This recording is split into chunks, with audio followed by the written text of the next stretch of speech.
স্বামী স্ত্রীর পালা, একজন ভ্রমর আরেকজন হচ্ছে বল্লা, ঠিক আছে, স্বামী স্ত্রীর পাল্লা। তো স্বামী স্ত্রীকে সেখান থেকে একজনকে বেছে নিয়েছি। শাস্ত্র মাঝে পাই একদিকে হচ্ছে রাবণ আর কি তার স্ত্রীকে মন্দাদরি। এই পালাটি আপনাদের সম্মুখে তুলে ধরতে চাই। রাবণ আর মন্দাদরি, আমার বিপক্ষে যিনি রয়েছে তাকে আমি রাবণের পক্ষে রেখে আমি মন্দাদরির পক্ষে থাকতে চাই। দেখেন কেমন ঘোষণা, মানে বিভিন্ন জায়গায় গান বাজনা করি, আমাদের বিভিন্ন রকমের অভিনয় নিতে হয় কিনা। হ্যাঁ, ছিলাম ভাসুরার ভাউসানি, মানে ভাসুরার ছোট ভাইয়ের বউ, হয়ে গেলাম এই 2-3 ঘন্টার জন্য স্বামী স্ত্রী। এই আশা জানাই এই 2-3 ঘন্টা তুমি চান্স পেয়েছো, সময় পেয়েছো, আবার অন্য কিছু বইলো না, ঠিক আছে, লাইনে থেকো। আমি ভাসুরের চরণে প্রণাম রেখে শুরু করছি আমাদের অনুষ্ঠান। আমি মন্দাদরি হয়ে আমার বিপক্ষে সরকারকে রাবণ বানিয়ে জিজ্ঞাসা রাখছি, শুনুন কি বলছে। রাবণ এবং মন্দাদরির দরজাপালা।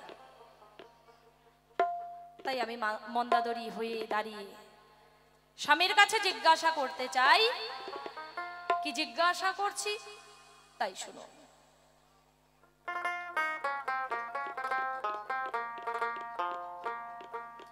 মন্দাদরি নামটি ধরি গো দাঁড়ায়ে এই কবির কল্পনা,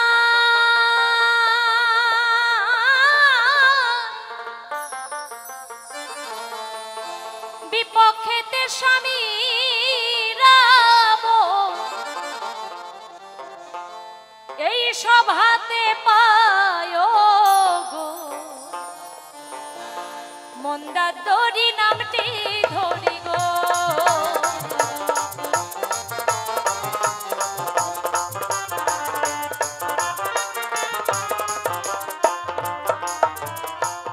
শোনো শোনো গো স্বামী,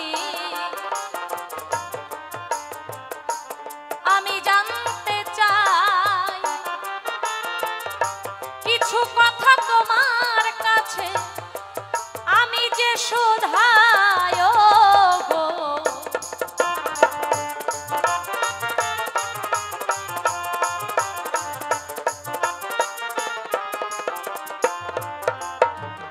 সম্পূর্ণটা হচ্ছে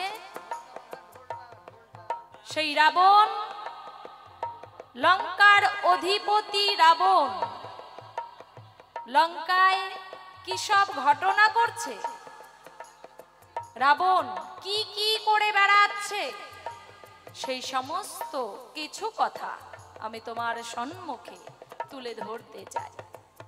আচ্ছা বাবারা বলেন তো দেখি, আমার মায়েরা ভালো বলতে পারবে, স্বামীরা যদি কোনো ভালো কাজ করে তাহলে মায়েদের মনের মধ্যে কত ভালো লাগে। হ্যাঁ, মায়েরা মনে মনে ভাবে, বাহ আমার স্বামীকে সকলে মাথায় করে রাখছে, আমার অনেক অনেক সম্মান বেড়ে গেছে। কারণ কথায় আছে স্বামীর চরণ হচ্ছে গয়া কাশী বৃন্দাবন। একটা নারী যখন বিয়ে করে শ্বশুর বাড়িতে যায়, স্বামীর দিকে তাকিয়েই তো আসে। স্বামী যদি ভালো হয় নারীর ভালো লাগে, নারী সুখী হয়। আর স্বামী যদি ভালো না হয়, স্বামীর যদি বদনাম ছড়ায়, বদনাম হয়, খারাপ কাজ করে, তাহলে কোনো নারী আমার মনে হয় সহ্য করতে পারে না, তার থেকে মরণও ভালো। তাই তো সেই সমস্ত কথা আমি ও গো স্বামী জানিবার চাই। হঠাৎ করে একটি কথা আমি শুনতে পাই গো,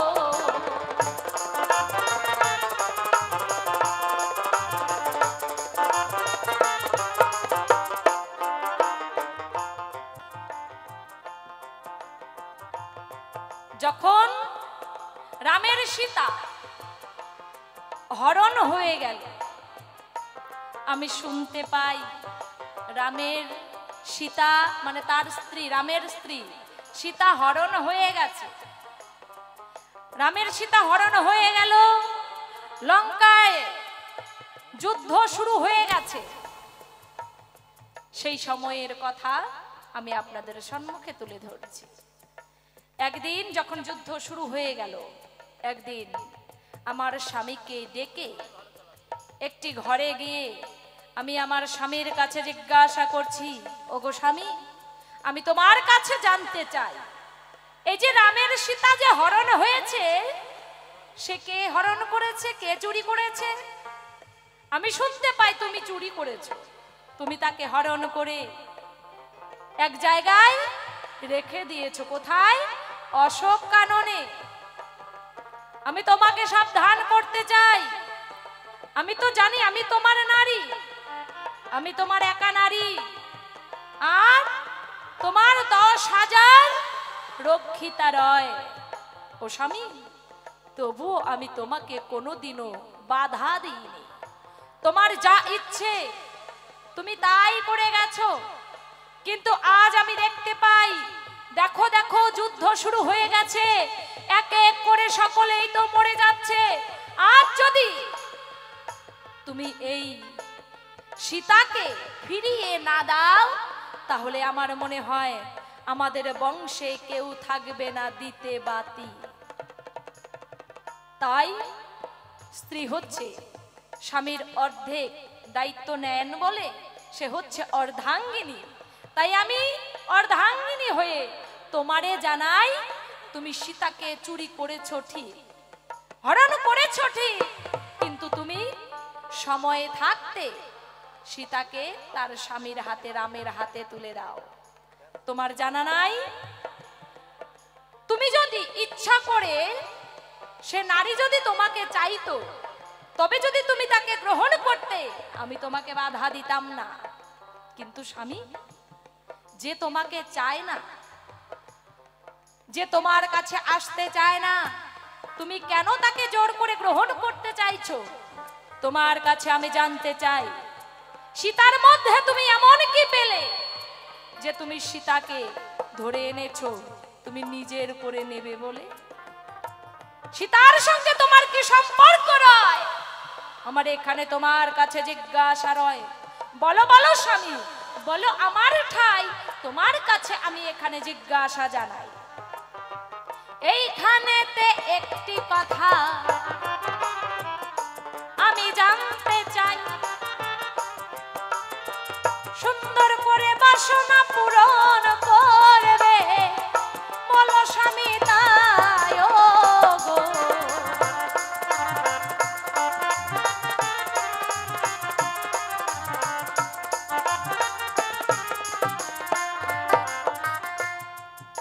তবে তোমার কাছে আমি আরেকটি কথা জানতে চাই।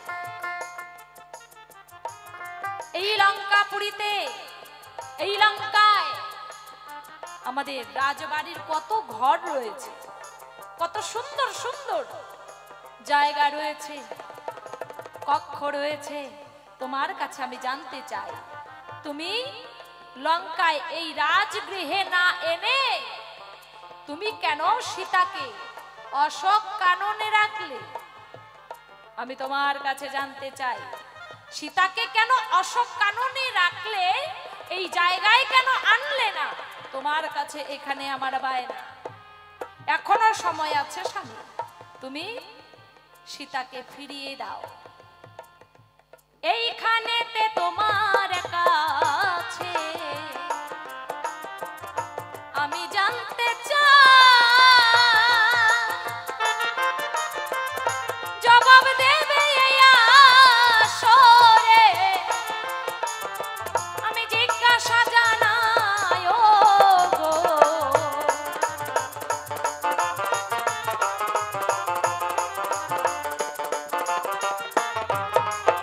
এবার প্রথমবারে তোমার কাছে আমার জিজ্ঞাসা রয়ে গেল, আর শ্মশান কালে প্রেমানন্দে হরি হরি বলো গো।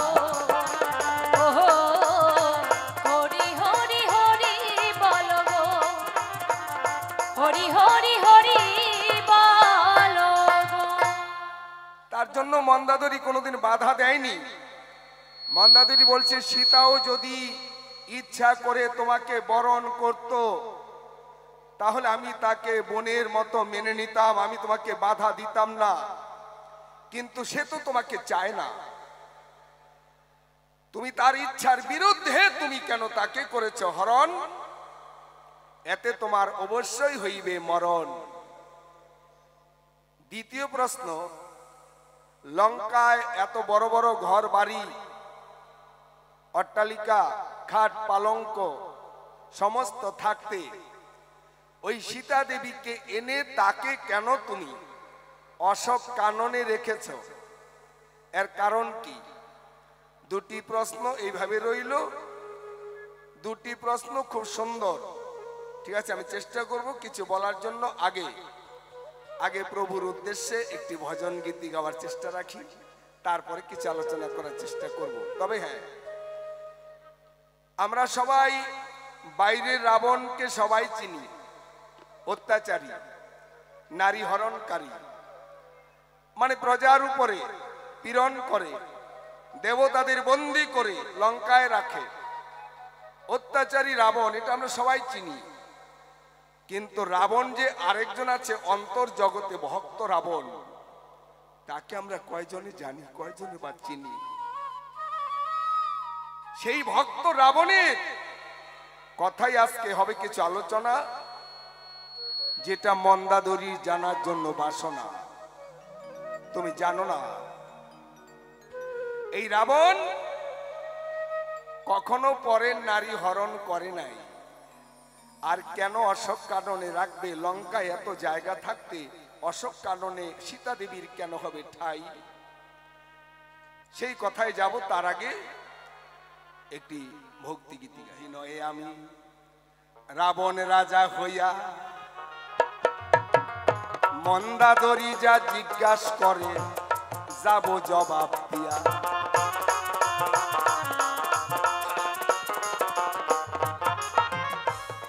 আমি জ্ঞানী, এটা তো নিজের কথা নিজে কখনো বলা যায় না, কিন্তু রাবণ পূর্ণ ব্রহ্মজ্ঞানী, রাবণ পণ্ডিত, ত্রিকালজ্ঞ, রাবণ সব জানে। তাই আমি কখনো পরের নারী হরণ করতে কি পারি? তুমি জানো না মন্দাদরি, আমি কি আর পরের নারী হরণ করতে পারি? এই যে গোপন তত্ত্ব না জানলে তোমার মনে রবে আফসোস। আচ্ছা, মেয়েকে নায়রি আনা কি বাবার কোনো দোষ? বাবা যদি মেয়েকে নায়রি আনে, এটা কি কোনো দোষের আছে? বা সন্তান যদি মাকে ভালোবেসে, মাকে শ্রদ্ধা করে সন্তানের বাড়িতে নিয়ে মাকে পুজো করে, এতে কোনো দোষের আছে? আবার অবস্থা তো ঠিক তাই। একদিকে সীতা হচ্ছে আমার মেয়ে, আরেকদিকে সীতা আমার মা। মন্দাদরি, তোমার কি জানা নাই?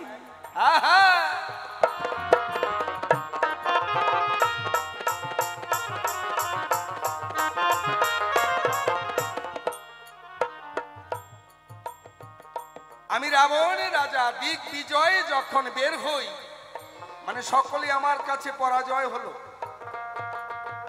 পূর্ব পশ্চিম উত্তর দক্ষিণ কোন দিক রাখি নাই বাকি, আমি সবার কাছে জয়ী হয়ে থাকি।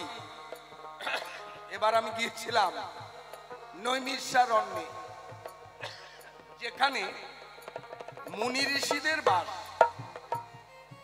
নৈমিষ অরণ্য মানে নৈমিষারণ্য, সেখানে 60,000 মুনি ঋষি বাস করে।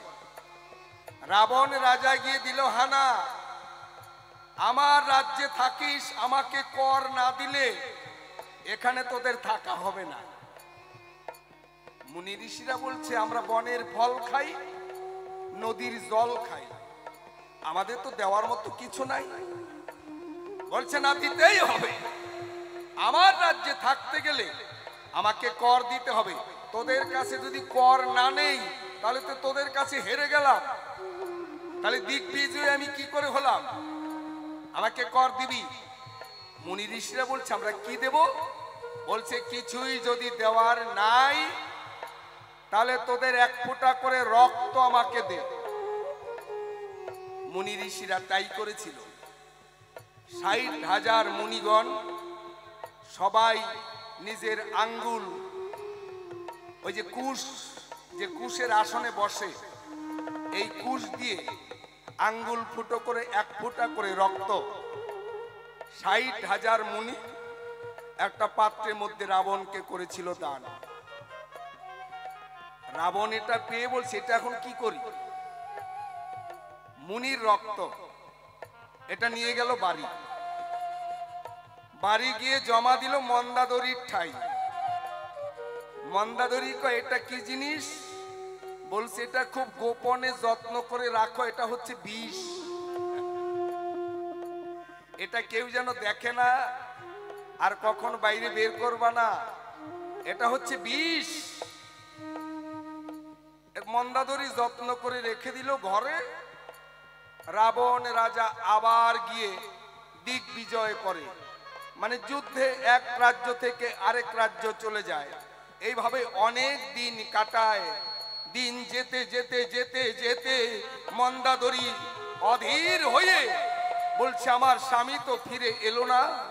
না না, আমার এই যৌবন কাল আমার স্বামী বিনে আমি কেমন করে সহ্য করব? আমি জীবনটা বাঁচিয়ে রাখবো না, আমি বিষ খেয়ে মরে যাব। ওই যে মুনিদের রক্ত, ওটা বিষ। মন্দাদরি তো শুনেছিল বিষ, তাই বিষ মনে করে ওই বিষ যখন করলো পান, তাহাতে মন্দাদরি গর্ভবতী হইল। গর্ভে এলো এক সন্তান। এবার লক্ষণ যখন গর্ভের লক্ষণ যখন বোঝা যায়, মন্দাদরি বলছে আমি তো কলঙ্কিনী হয়ে যাব, আমার স্বামী তো বাড়িতে নাই, কিন্তু আমার মধ্যে গর্ভের লক্ষণ পাই। এই কলঙ্কিনী মুখ আমি দেখাবো কি করে? তখন এই গর্ভ কোথায় গিয়ে পাত করে? এই গর্ভ তখন জনক রাজার এলাকায় গিয়ে বালুর চরে ওই গর্ভ পাত করে একটা মাটির কলসিতে ভরে সেইখানে রেখে দিল। পরবর্তীতে আপনাদের সকলেরই জানা, জনক ঋষির রাজ্যে বৃষ্টি হতো না। মুনি ঋষিগণ উপদেশ দিল রাজা যদি নিজে লাঙল ধরে মাঠে গিয়ে চাষ করে তাহলে বৃষ্টি হতে পারে। জনক ঋষি যখন চাষ করতেছিল, ওই যে লাঙলের অগ্রভাগে ওই কলসি উঠল, তার মধ্যে এক কন্যা রত্ন জন্ম নিল, তার নাম হলো সীতা। অদ্ভুত রামায়ণ মতে। আবার অনেকে জিজ্ঞাসা করতে পারে এটা কোন রামায়ণে আছে? রামায়ণ মোটামুটি অনেকগুলি আছে। বাল্মীকি মহামুনি যে রামায়ণ রচনা করেছিলেন সেটা বাল্মীকি রামায়ণ। তারপরে যারা যারা অনুবাদ করেছে সেগুলি ভিন্ন ভিন্ন নামে ভিন্ন ভিন্ন ভাবে রামায়ণ প্রচলন হয়েছে। বাল্মীকি রামায়ণ, আর যেটা আমরা সচরাচর বলে থাকি এটা কৃতিবাসী রামায়ণ। তারপরে আধ্যাত্মিক রামায়ণ, যোগ বাশিষ্ঠ রামায়ণ, গুরুমুখী রামায়ণ, রাম রসায়ন, রাম সারাবলী এবং তুলসীদাসী রামায়ণ যেটা রামচরিত মানস। এইভাবে রামায়ণ মোটামুটি 9 খানা।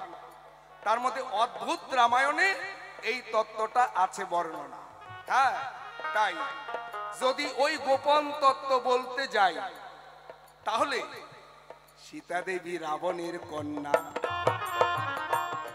যেহেতু মন্দাদরি গর্ভে জন্ম হয়েছিল, মনে নিও না তাপ, হিসাবে তুমি হও তার মা, আমি হই তার বাপ।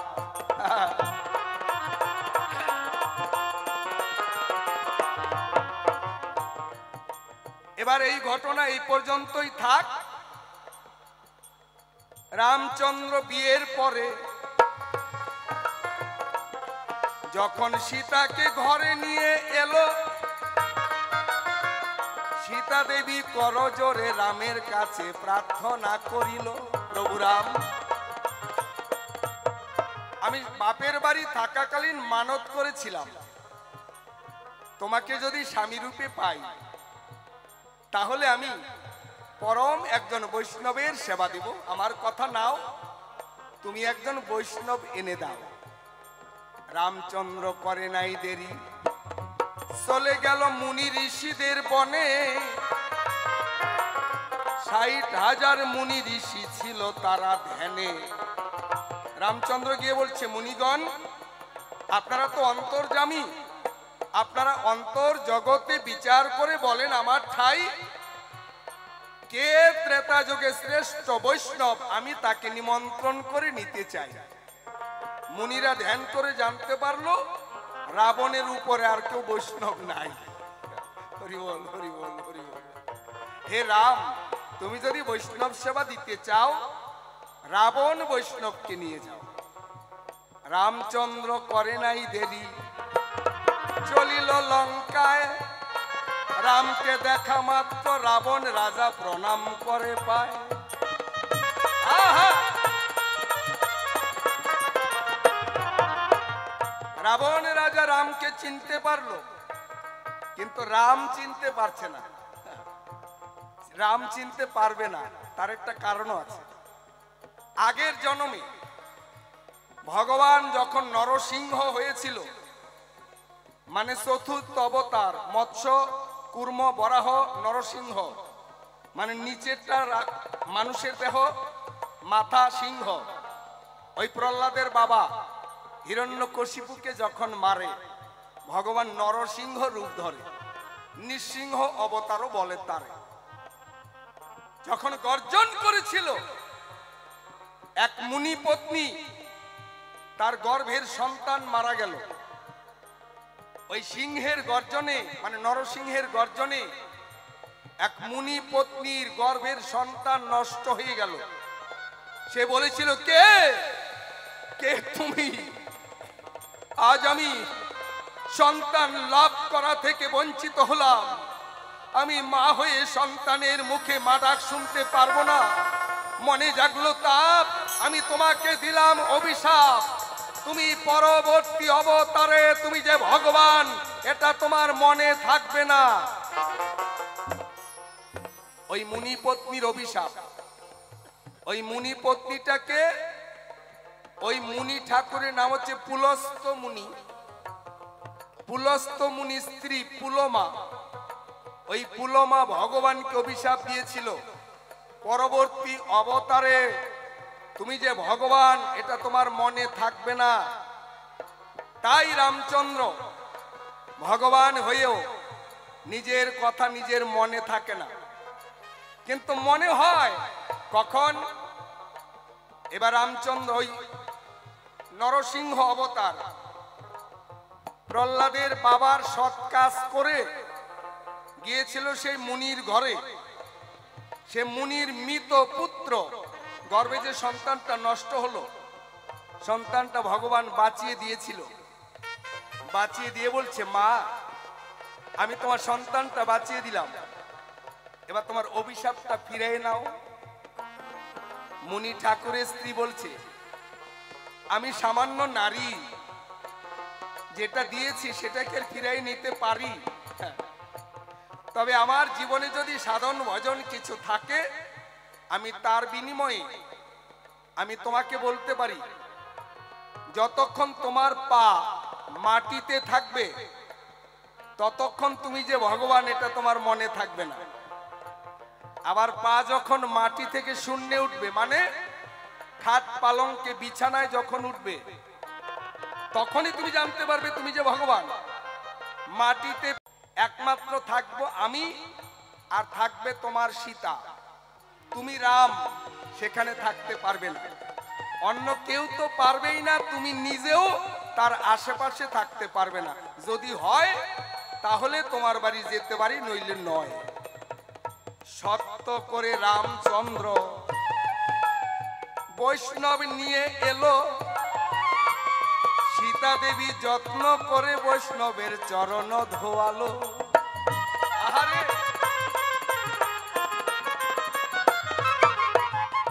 এবার নিয়ে ভোগ মন্দিরে নিবেদন করে, বৈষ্ণব আমার কথা নাও, তুমি নিজের সেবা করে আমাকে মুক্তি দাও, আমি মানত করেছিলাম। এবার ভোগের মন্দিরে রাবণ বৈষ্ণব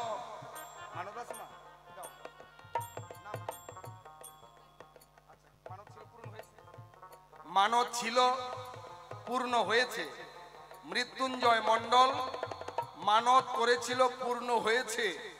তাই মায়ের চরণে ৫,০০০ টাকা মানত দিয়ে মায়ের কাছে আশীর্বাদ চাইলো, মা যেন সপরিবারকে সুন্দর সুস্থ রাখে, আবার যেন মায়ের মন্দিরে আসতে পারে। জয় মা, জয় মা, জয় মা।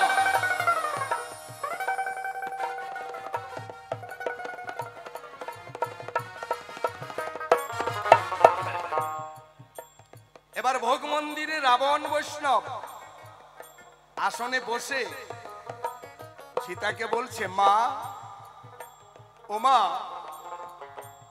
মনে পড়ে তুই কে আর আমি কে? সীতা বলছে, কেন বাবা?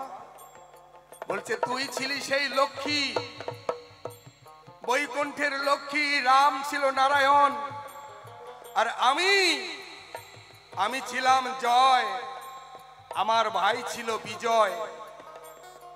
মুনিদের অভিশাপে আমি রাক্ষস কুলে জন্ম পেয়েছি। ও মা, আমার ১,০০,০০০ পুত্র, ১,০০,০০০ নাতি, এত বিশাল হয়ে গেছে এই রাক্ষস জাতি। ও মা, এই রাক্ষস জাতিকে তুই উদ্ধার করবি না মা?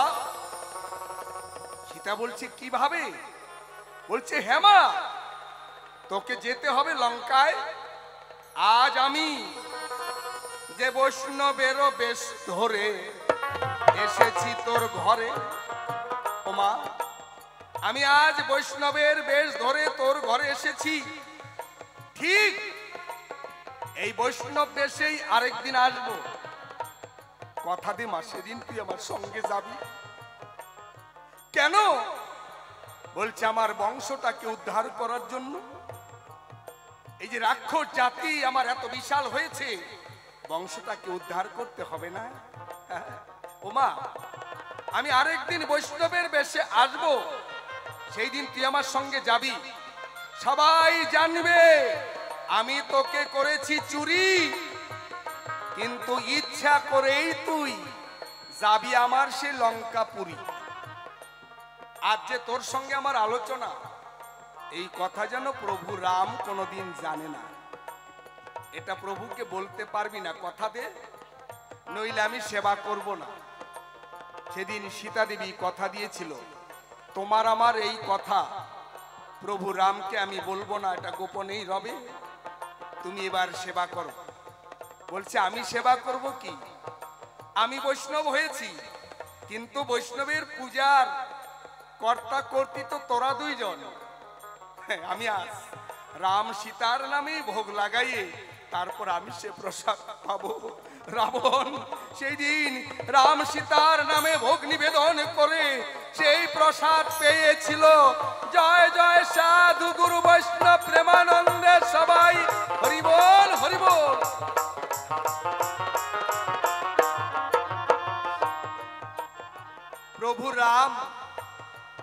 প্রভু রাম সেও জানবে আমি তোকে করেছি চুরি, আর প্রভু তার ভক্তবৃন্দ নিয়ে আক্রমণ করবে আমার লঙ্কাপুরী। প্রভু যখন যাবে, প্রভুর চরণ ধুলি পরে আমার পাপ লঙ্কা সেদিন পবিত্র হয়ে যাবে। ও মা, আমার 1,00,000 পুত্র, 1,00,000 নাতি, সবাইকে রামের যুদ্ধে পাঠাবো। সবাই যুদ্ধ করবে রামের সঙ্গে। যুদ্ধের সময় সবাই নয়ন ভরে প্রভু রামকে দর্শন করবে। বদনে রাম নাম উচ্চারণ করবে। ওই যে রামকে ধরো, রামকে মারো, রামকে আক্রমণ করো, সবাই রাম নাম করবে উচ্চারণ, নয়ন ভরে রামকে করবে দর্শন। রাম নামে গাইতে গাইতে হইবে মরণ, সবাই রাক্ষস কুল থেকে উদ্ধার হয়ে সবাই যাবে বৈকুণ্ঠ ভবন। ওমা, অবশেষ একমাত্র থাকবো আমি। সেই দিন তুই হবি আমার পারের তরি, প্রভু রাম হবে আমার কান্ডারি। আমি রাম সীতা নাম গাইতে গাইতে রাক্ষস কুল থেকে দেব ভব নদী পার। ভগবান, এই গোপন খবর সীতা দেবী আর রাবণের আলোচনা, দেবী মন্দাদরী তুমি তাহা তো জানো না।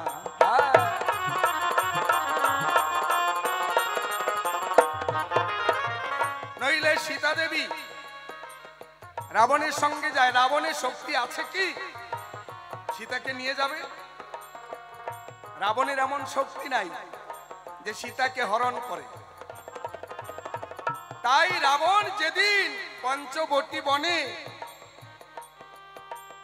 প্রথম শূর্পনখা গিয়ে রামকে দর্শন করে রামকে প্রতিরূপে বাঞ্ছা করে, রাম করলো বর্ণনা, এই ত্রেতা যুগে আমি এক নারী ছাড়া দ্বিতীয় নারী গ্রহণ করব না, আমার ভাইয়ের কাছে যাও।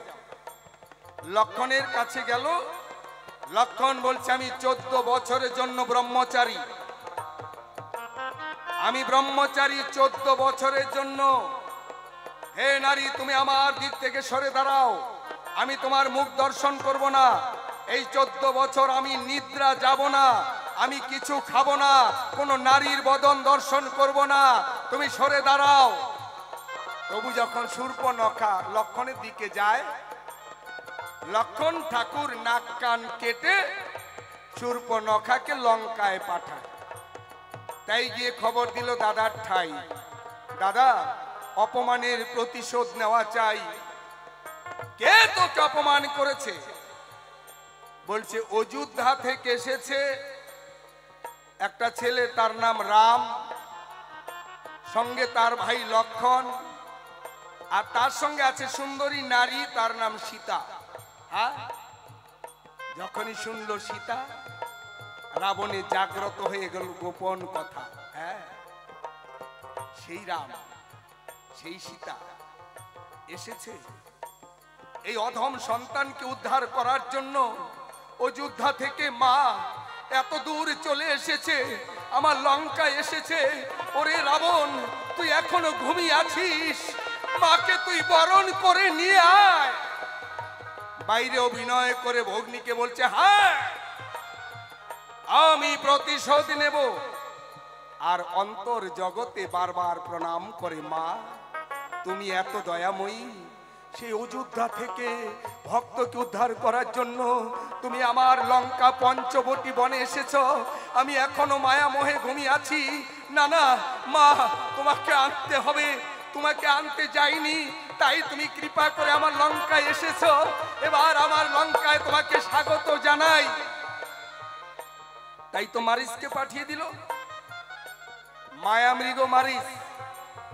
সীতা হচ্ছে রাজনন্দিনী, জনক রাজার মেয়ে, তার সোনা দানার অভাব ছিল না। দশরথের পুত্র বধূ, সোনা দানার অভাব নাই।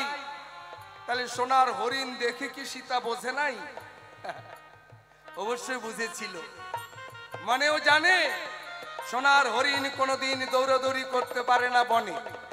সোনার হরিণ, সোনার গরু, সোনার পাখি, সোনার মাছ। সোনার পাখি কোনোদিন ওড়ে না, সোনার মাছ কোনোদিন জলে নড়ে না, সোনার হরিণও দৌড়াতে পারে না। সীতার সব আছে জানা, কিন্তু মনে মনে করে বিবেচনা, ভক্ত রাবণ তাই তোমাকে ইঙ্গিত করেছে আমাকে এবার যেতে হবে। তাই তো প্রভু রামকে যদি আমার কাছ থেকে না সরাই, আমি তো সন্তানের কাছে যেতে পারবো না। তাই তো রামকে বলছে সোনার হরিণ ধরে দাও, মানে তুমি দূরে যাও। রামচন্দ্র চলে গেল, লক্ষণ ঠাকুর দাঁড়াইছিল। এবার লক্ষণকেও পাঠালো কটু কথা বলে, লক্ষণও গেল চলে। এমন সময় রাবণ রাজা ওই সন্ন্যাসীর বেশেই তো এসে দাঁড়ায়। মা, বলেছিলাম আবার যেদিন আসবো সেদিন আমার সঙ্গে যাবি, চল মা। তাই তো সীতা রাবণের সঙ্গে লঙ্কাপুরে করিল গমন। সীতা যদি একবার বলতো রথ যাবি না, রথ যেত না, কিন্তু সীতা করে নাই মানা। তুমি জানো না মন্দাদরী, হনুমান যখন সাগর পার হয়ে সীতার কাছে গিয়ে রামের প্রমাণ দেখাইছে, এই যে রামের আংটি, ওমা এই যে রামের আংটি, সীতাও তো দেখেছিল এটা রামের আংটি। সীতা দেবী সে আংটি নিল। সীতা আবার মাথার টিকলি মানে সোনার যে মণি, এটা হনুমানের কাছে দিয়েছিল। আমি প্রমাণ পেয়েছি, এই প্রমাণটা গিয়ে আবার প্রভু রামের কাছে দেবে। হনুমান সেদিন বলেছিল, মা তুমি আমার কাঁধে চড়ো, আমি এখনই তোমাকে লঙ্কা পার করে নদী পার করে প্রভু রামের কাছে নিয়ে যাই। সীতা দেবী তো যায় নাই। কেন গেল না? সীতা যদি হনুমানের কাঁধে চড়ে চলে যায়, এই অভাগা সন্তানের হবে কি উপায়? মা তো জানে এই রাবণকে উদ্ধার করতে হবে। তার জন্য সীতা সেদিন বলেছিল হনুমানকে, যা, আমি যাব না। রাম হচ্ছে বীর, রঘুবীর, কাপুরুষের মতো। রামকে আমি বলতে পারি না রাম যুদ্ধ করবে, রাম যুদ্ধ করে অন্যায়ের শাস্তি দেবে, রাক্ষসকে হারাবে, রাক্ষস বংশ ধ্বংস করবে, তারপর সে বীরের মতো আমাকে নিয়ে যাবে। যদি হনুমানের সঙ্গে সীতা চলে যেত, রাবণ বংশ কি আর উদ্ধার হতো? সীতা যায় না। মন্দাদরী তুমি জানো না, সীতার সঙ্গে আমারও তো রয়েছে গোপন লেনা দেনা। হ্যাঁ, এই জন্য তো সীতা যায় নাই। আর সীতাকে অশোক বনে কেন রাখলাম জানো? অশোক বন যেখানে শোক নাই, যেখানে তাপ নাই, যেখানে জ্বালা নাই, যেখানে যন্ত্রণা নাই, যেখানে শান্তির ভবন, সেইটাই হচ্ছে অশোক বন। আমি মাকে এমন জায়গায় রেখেছি যেখানে শোক তাপ জ্বালা যন্ত্রণা কিছুই নাই। সারাদিন অন্তর জগতে রাবণ ভক্ত, আর বাইরের জগতে রাবণ দানব। সবাই ঘিরে আছে সীতাকে। সেখানে গিয়ে রাবণ অভিনয় করে বলছে, সীতা রাম নাম নিও না। মূলত সীতা রাম, এই যে সীতারাম, সীতারাম, সীতা রাম নাম নিও না। সীতা রামকে ভুলে যাও। সীতা রাম আর আসবে না। সীতা রাম তোমার কেউ না। সীতা রাম তোমাকে উদ্ধার করতে পারবে না। মূলত সীতারাম সীতারাম সর্বক্ষণ কীর্তন করে। বাইরের মানুষ কি আর তা বুঝতে পারে? বাইরে করে অভিনয়, অন্তর জগতে রাম ভক্তি ভরে মা সীতার শরণ লয়। তুমি জানো না মন্দাদরী, আমি প্রতিদিন সবাই যখন নিশিকালে গভীর নিশিতে যখন সবাই ঘুমিয়ে পড়ে, আমি গিয়ে তখন গোপনে মায়ের পূজা করি। কেউ জানে না, সবাই ঘুমিয়ে পড়ে। গভীর নিশি আমি তখন সন্ন্যাসীর বেশ ধরে, ফুলের সাজি হাতে ধরে, আমি জোর করে কাউকে নিতে চাই না। ফুল গাছের তলে গিয়ে সাজি ধরে বলি, ওরে তোরা কেউ যাবি আমার মায়ের পূজায়? তোরা কেউ যাবি? আয় আয়। যখন রাবণ সাজি ধরে, গাছ থেকে ফুল ইচ্ছা করে পরে পরে রাবণের সাজি ফুলে ভরে যায়। এবং রাবণ যেই পথ দিয়ে যাবে, ওই পথ ফুল পরে পরে ফুলের বিছানা সাজায়। মাতৃভক্ত রাবণ যেন ফুলের বিছানায় হেঁটে হেঁটে যায়। আমি প্রতিদিন গভীর নিশীতে গোপনে মায়ের পূজা করি। তুমি জানো না মন্দাদরী, এই রাক্ষস বংশটাকে উদ্ধার করতে গেলে, আর আমি তো বলেছিলাম আমি শত্রু ভাবে 3 জন্মে মুক্তি পাবো। আর মিত্র ভাবে গেলে 7 জন্ম কাটাতে হবে, না না, আমি 3 জন্মে মুক্তি পেতে চাই। 1 জন্ম হয়েছিলাম হিরণ্যাক্ষ হিরণ্যকশিপু 2 ভাই, এই জন্মে রাবণ কুম্ভকর্ণ হয়েছি 2 ভাই। এই জন্ম উদ্ধার হলে আরো 1 জন্ম দাপর যুগে শিশুপাল আর দন্ত বক্রা হব। সেই জন্ম ভগবানের হাতে মরে আমরা রাক্ষস কুল থেকে মুক্তি পাবো। শেষ জন্মে যদিও অনাচারী নাম হবে, প্রথমে হবে জগাইয়ার মাধাই, গৌর নিতাই সঙ্গ পেয়ে হরি কৃষ্ণ গুণগান গেয়ে আমরা 2 ভাই নাচতে নাচতে আবার বৈকুণ্ঠে গিয়ে হইব মিলন। প্রভুর কাছে এইটাই তো ছিল আমার সেই আগে থেকেই নিবেদন। এবার তোমার যাহা জিজ্ঞাসা ছিল রাখি নাই গোপন, সীতায় আমি করি নাই চুরি, সীতা করেছি হরণ রে।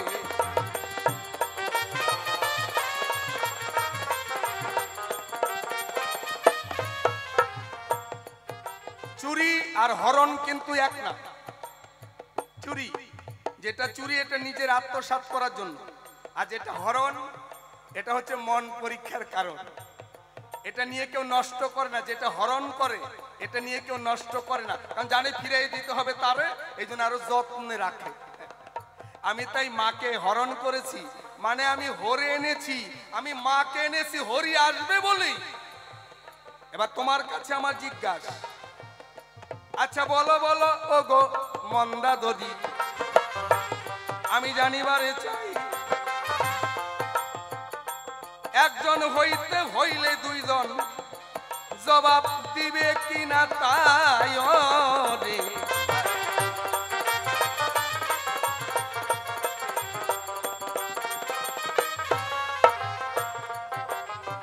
তোমার কাছে আমার একটাই জিজ্ঞাসা, বুঝে নিও আমার কথার ভঙ্গি। তুমি এই নারী জনম পাওয়ার আগে তুমি নাকি ছিলে এক বেঙ্গি, মানে ব্যাং, ব্যাং থেকে নাকি তোমার জন্ম। কেমনে গেল হইয়া এখন তুমি রাজা রানী, তত্ত্ব যাও শুনাইয়া রে।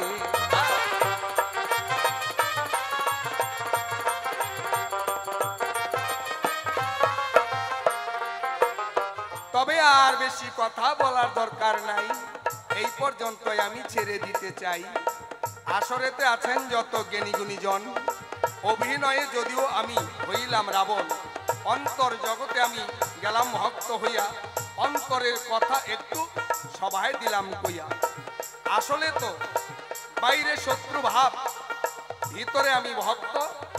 বাইরে ভালোবাসি, ভিতরে ভালোবাসি, বাইরে হই বিরক্ত। যেন রাম সীতা নাম আমি বদনে শুনতে পারি, এই জন্যই রামের পক্ষে আমি নির্যাতন করি ভারী। ভক্তেরা আর্তনাদ করে রাম গুণগান গায়, অন্তর জগতে রাবণ এই ভাবাবেশে ভেসে যায়। তাই তো রাম নামের সঙ্গে আমার এমন লেনা দেনা। সীতা দেবী সেই তত্ত্ব, মন্দাদরী সেই তত্ত্ব তুমি জানো না, জানো না। এবার তোমার কাছে একটাই প্রশ্ন রইল, আমার জবাব যাবে দিয়া। তুমি নাকি ব্যাং থেকে গেলে এই দানবী হইয়া, আগে মানবী পরে দানবী।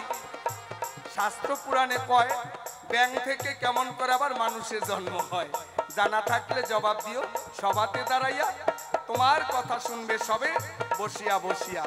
তারপরে আরো যদি কোনো জানিতে রয় বাসনা, অবশ্যই জবাব দিব, আমি গোপন তো করবো না।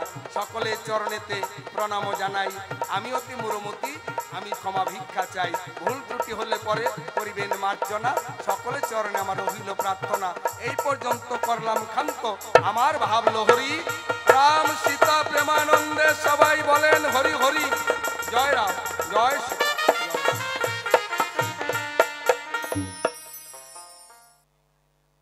ওরে মাছরাঙা তোর নিশান বড় রে, আর মাঝ ধরিতে আসা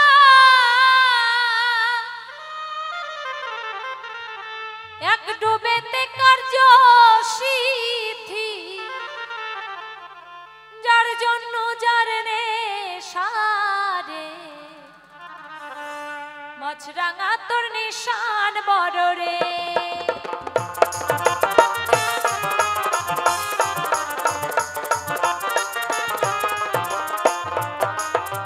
আর আমার কাছে যে কথাটা করলো জিজ্ঞাসা, জবাব দেব আমি আমার মনেরই মতন রে।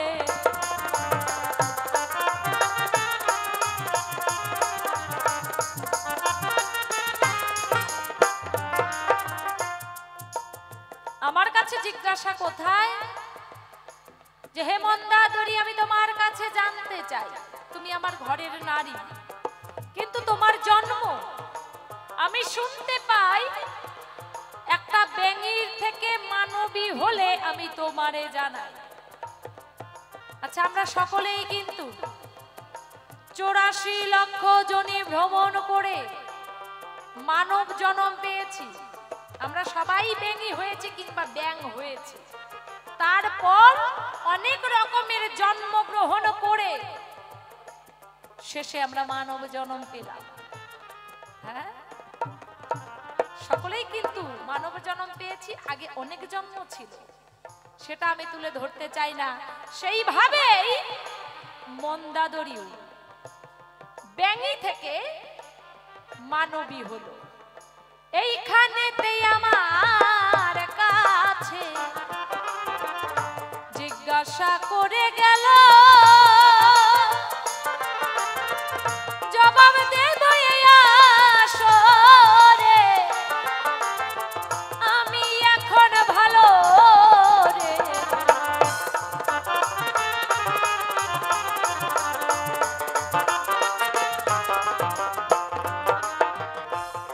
ময়দানবের রাজত্বে উর্ব ঋষি ছিল। সেই উর্ব ঋষি কি করতেন, তার একটা আশ্রম ছিল। তপস্যা করতে পাহাড়ে যেত, বনে যেত, তপস্যা করত। তপস্যা করে এসে আশ্রমে একটা বাটির মধ্যে দুগ্ধ থাকতো, মানে রেখে যেত দুগ্ধ। সেই দুগ্ধটা তপস্যা করে এসে তিনি গ্রহণ করতেন, অর্থাৎ পান করতেন। সেই দুগ্ধ পান করে আবার পরের দিন সেইভাবে সূর্য উদয় হবে, আবার তপস্যায় চলে যাবে। এইভাবে প্রত্যেক দিন চলছে। আবার কি করত, সেই দুগ্ধ পান করে যে বাকি দুগ্ধটা থাকতো, অল্প দুগ্ধ রেখে দিত। কার জন্য? ওই যে বেঙির জন্য। সেই আশ্রমের একটা কোণার মধ্যে বেঙি দেখতে পায়। সেই দুগ্ধটা বেঙি কিন্তু পান করিয়া থাকে তাই রে।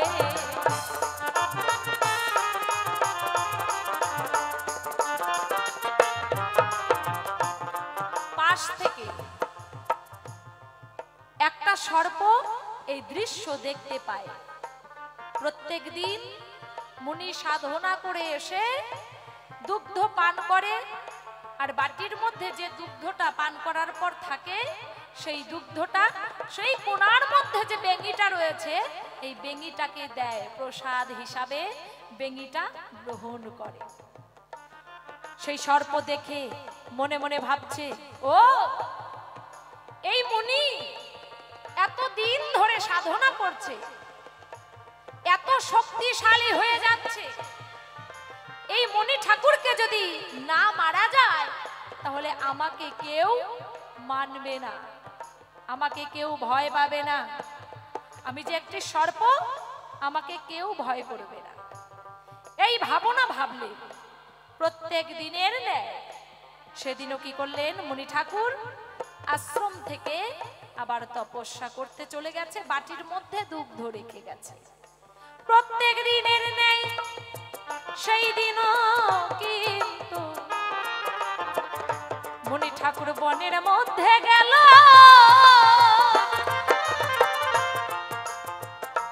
বন থেকে তপস্যা করে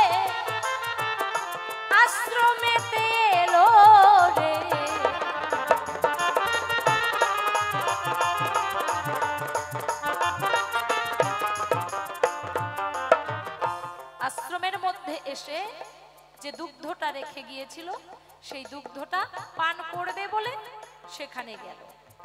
সেখানে গিয়ে দেখতে পায়, মানে এদিকে মণি ঠাকুর সাধনা করতে চলে গেছে, আর দুষ্টু সর্প কি করলেন, সেই ততটুকু সময়ের মধ্যে বাটির মধ্যে বিষ ঢেলে রেখেছে। তার যে বিষ, সেই বিষটা সর্প কি করলেন, দুগ্ধের মধ্যে ঢেলে রেখেছে। কেন? যে এই মণি ঠাকুর যদি সাধনা করতে থাকে এইভাবে যুগের পর যুগ, তাহলে মণি ঠাকুর বড় শক্তিশালী হয়ে যাবে, আমাকে কেউ মানবে না, তাই এই মণি ঠাকুরকে মেরে ফেলতে হবে। এই ভাবনা ভেবে সর্প যখন বিষ ঢেলে দিল, এই ঘটনা দেখতে পায় সেই যে ব্যাঙি, প্রত্যেক দিন যেই ব্যাঙিকে যে বাকি দুগ্ধটা দিত, সেই ব্যাঙি এই দৃশ্য দেখতে পায়। ব্যাঙি মনে মনে ভাবিয়া ভাবিয়া, আমি কি করি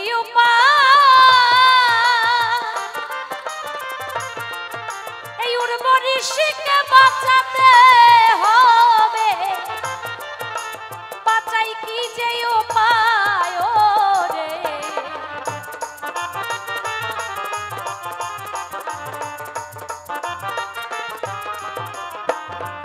আজ আমি মণি ঠাকুরকে কিভাবে বাঁচাবো?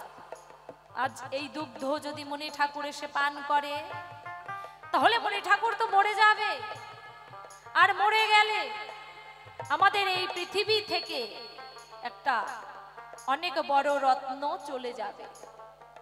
এই ভাবনা ভেবে কি করলেন, আমি তো একটা ব্যাঙি, আমার এতটুকু জীবনের কি বা দাম, তবে আমি একটি ভাবে মণি ঠাকুরকে রক্ষা করতে পারি। কিভাবে? আমি যদি এই দুগ্ধের মধ্যে ঝাঁপ দিয়ে পড়ে থাকি, তাহলে আমাকে দেখে হয়তো মণি ঠাকুর আর এই দুগ্ধ পান করবে না। সঙ্গে সঙ্গে কি করলেন, ব্যাঙি দুগ্ধের মধ্যে ঝাঁপ দিয়ে পড়ে মরে গেল। সে তো বুঝতে পারলেন না যে দুগ্ধের মধ্যে গেলে পরে মরে যাবে, কারণ সেখানে যে বিষ ছিল, দুগ্ধের মধ্যে পড়লো আর বিষ দুগ্ধ খেলো, পেট ফুলে ব্যাঙি কিন্তু মরে গেল। ধীরে ধীরে আশ্রমে যখন মণি ঠাকুর এলো, তাই মাটির মধ্যে দেখে একটি ব্যাঙি পড়ে আছে, আপনাদের জানাই রে।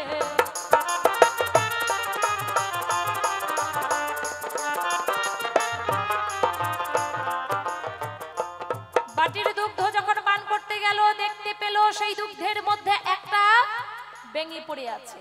আগে বুঝতে পারে নাই যে এটা ব্যাঙ না ব্যাঙি। যখন কোনার দিকে যেখানে ব্যাঙিটা থাকে তাকায়, দেখে সেখানে ব্যাঙিটা নাই। এখন সেই সময় উর্ব ঋষি ব্যাঙিকে বলছে, হে ব্যাঙি, তোকে আমি প্রত্যেক দিন দুগ্ধ খাওয়াই, আর তুই আরো বেশি খাবার লোভে তুই বাটির মধ্যে দুগ্ধ খেতে গিয়েছিলি, আর তুই বেশি খেতে খেতে দুগ্ধের বাটিতে পড়ে তুই প্রাণ হারালি। এত তোর লোভ, ঠিক আছে, আমি তোকে অভিশাপ দিলাম, তুই যদি খারাপ কাজ করার জন্য, মানে আমার খারাপের জন্য যদি পড়ে থাকিস, তাহলে তুই সঙ্গে সঙ্গে পুড়ে ভস্ম হয়ে যাবি। আর যদি তুই আমার ভালোর জন্য পড়ে থাকিস, তুই একটা মানবী হবি। এই যখন পূর্ব ঋষি বললেন, সঙ্গে সঙ্গে সে তো ভালোর জন্য পড়েছিল, তাই একটা শিশু কন্যা রূপ ধারণ করলো, একটা শিশু কন্যা জন্ম নিল সেই ব্যাঙি থেকে। এই কন্যাটি খুবই সুন্দরী দেখতে, আমি আপনাদের জানা।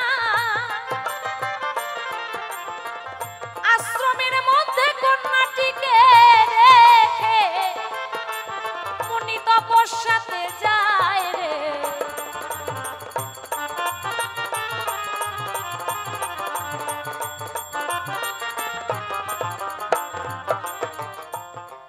এখন হঠাৎ করে একদিন ময়দানব রাজা তিনি হাঁটতে হাঁটতে হাঁটতে এদিকে সেদিকে ঘুরতে ঘুরতে হঠাৎ করে আশ্রমের দিকে নজর গেল। আশ্রমের দিকে তাকিয়ে দেখতে পায় একটা শিশু কন্যা, দেখতে খুবই সুন্দরী একটা কন্যা আশ্রমের মধ্যে রইল।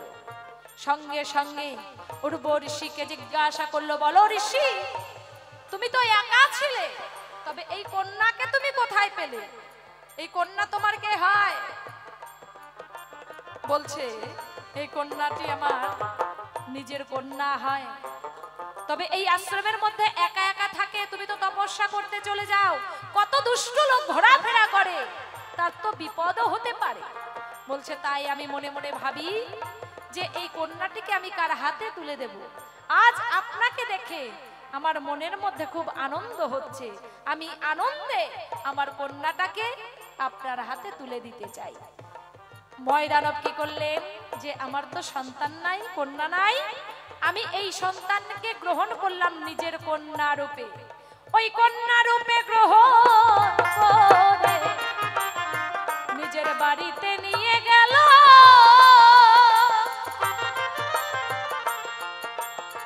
আর সেইখানে কি ঘটনা ঘটিয়াছিল রে,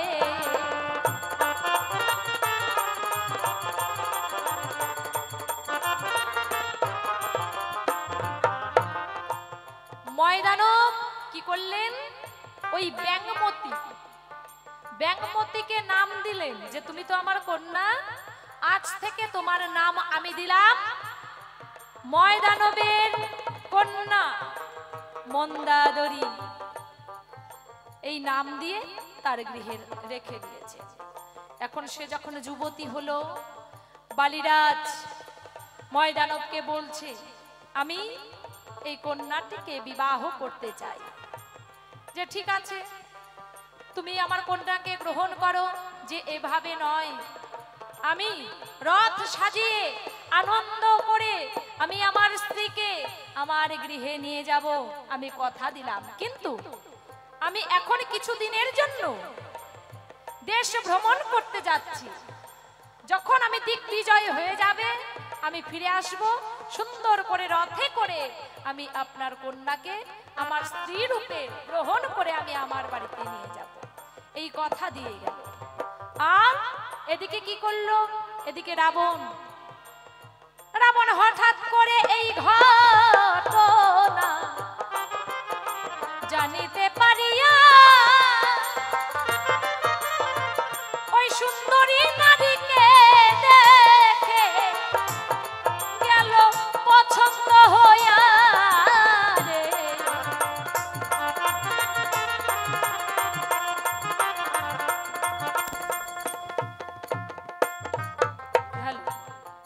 সঙ্গে সঙ্গে কি করলেন, যখন বালি রাজা দিগ্বিজয় করতে বের হয়ে গেছে, আর বেশি দিন নেই, চলে আসবে, মানে যেদিন বালি রাজা আসবে সেই দিনই কি করলো, বালি রাজার সঙ্গে শত্রুতা ছিল, যুদ্ধ হতো।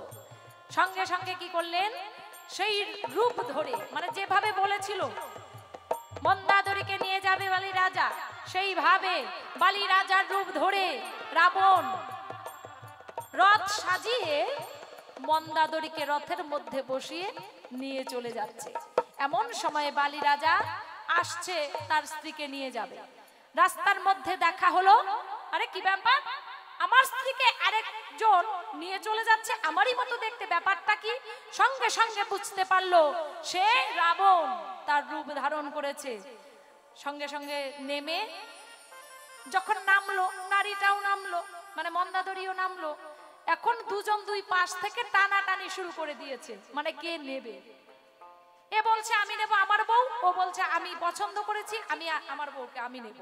এই বলে টানাটানি করতে করতে মাঝখানটায় একদম ফালা হয়ে গেল, দুই পাশে দুইজনের ভাগ হয়ে গেল। মন্দাদরী ভাগ হয়ে গেছে, একজনের কাছে অর্ধেক, রাবণের কাছে অর্ধেক, আবার বালি রাজার কাছে অর্ধেক। সঙ্গে সঙ্গে ব্রহ্মা কি করলেন, ব্রহ্মার কুমণ্ডলীর জল ছিটিয়ে দিল, দুটো কন্যা সেখানে জন্ম নিল, না দুটো কন্যা হলো। একজনের নাম হচ্ছে মন্দাদরী, আর আরেকজনের নাম হচ্ছে তারা। যে তোমাদের ঝগড়াঝাটির কোনো দরকার নাই, দুই সাইড দুজন পেয়েছো, সেখান থেকেই কন্যা হলো, তোমরা দুজনকে দুজনে গ্রহণ করো। তাই মন্দাদরি কার কাছে গেল? রাবণের স্ত্রী হচ্ছে মন্দাদরি, তোমারে জানাই। আর বালি রাজার স্ত্রী হচ্ছে তারা। আমি বুঝতে পারলাম, তাই শাস্ত্রের পাতায় পাই এইখানেতে তোমার কথার আমার জবাব হয়ে গেল। কালিমা প্রেমানন্দে হরি হরি বলো রে।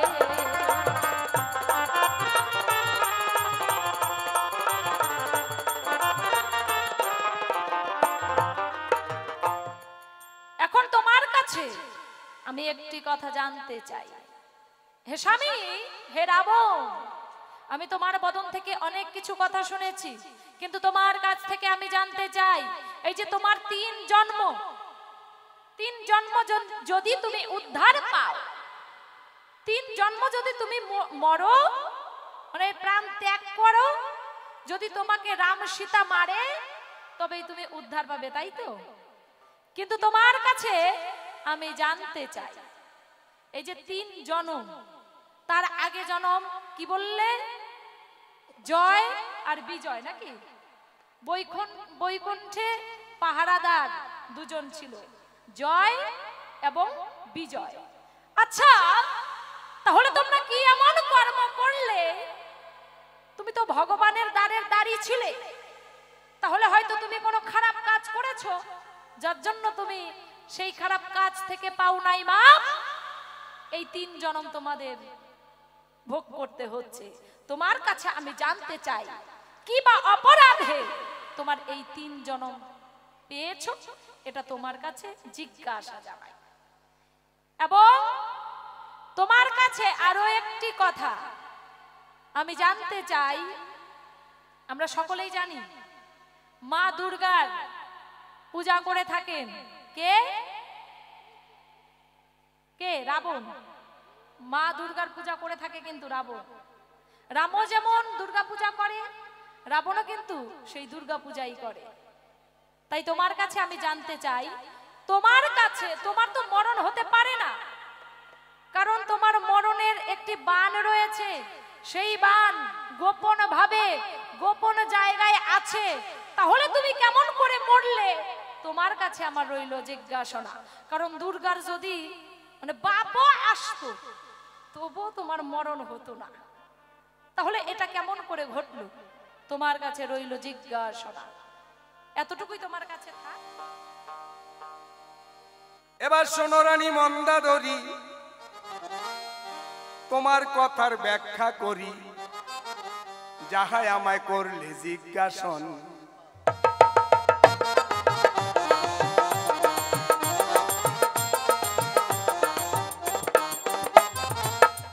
সেই বৈকুণ্ঠ বিহারী নারায়ণ বৈকুণ্ঠে ছিল গো যখন, প্রভু নারায়ণ আর মা লক্ষ্মী তারা দুইজন বিশ্রামে ছিল। আর জয় বিজয় নামে দুই দাঁড়ি মানে প্রহরী, তারা দুজন পাহারাতেই রইল। এমন সময় চার মুনি ঠাকুর এলো করতে দর্শন।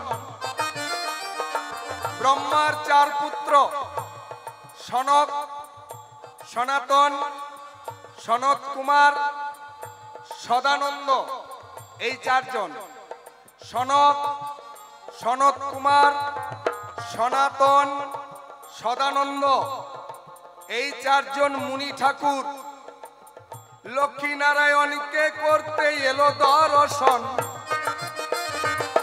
আমি জয়, আমার ভাই বিজয়, আমরা ছিলাম প্রহরী, আমরা করলাম মানা। এখন তো প্রভুকে আর মা লক্ষ্মীকে দর্শন করা যাবে না, তারা বিশ্রামে আছে। কিন্তু মুনি ঠাকুরগণ কয় আমরা অন্যত্র সাধনায় যাব, অপেক্ষা করার নাই সময়, আমরা এখনই দেখব। আমি বললাম না, আমি প্রভুর অনুমতি ছাড়া দ্বার ছাড়তে পারি না। কিন্তু আমাকে উপেক্ষা করে ওরা যখন ঢুকতে চায় মন্দিরে, বাধা দিলাম। আমরা ভাই দুইজন, তাই আমাদের বাধা পেয়ে মুনিগণ মাটিতে পড়ে গিয়ে অভিশাপ দিয়াছে তখন। আহা,